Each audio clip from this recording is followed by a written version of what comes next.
31 ans après sa fermeture, la Russie a de nouveau ouvert son ambassade au Burkina Faso. Une cérémonie avait lieu hier en présence du ministre des Affaires étrangères burkinabé et de l'ambassadeur de Russie en Côte d'Ivoire accrédité dans ce pays ouest africain.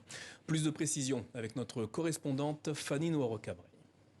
La réouverture de l'ambassade de Russie au Burkina Faso est une suite logique de plusieurs mois de rapprochement entre les deux pays.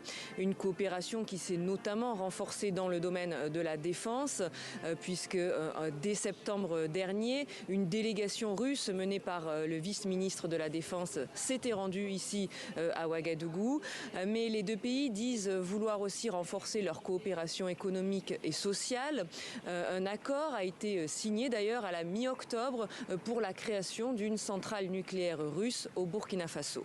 Le Burkina Faso était encore l'un des quelques pays au monde à ne plus avoir d'ambassade russe depuis sa fermeture en 1992. Et la cérémonie de ce jeudi, elle s'est faite en présence du Premier ministre burkinabé Apollinaire Kyelem de Tambela, du chef d'état-major des armées du Burkina Faso et évidemment de membres du gouvernement, dont le nouveau ministre des Affaires étrangères, Karamoko Jean-Marie Traoré, que nous écoutons.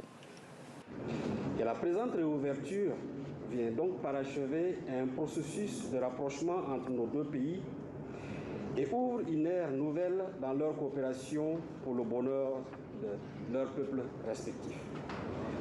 Je demeure convaincu que la proximité à tout point de vue entre les deux États qu'engendre cette réouverture permettra d'offrir plus d'opportunités aux différents acteurs, tant économiques que politiques, des deux États.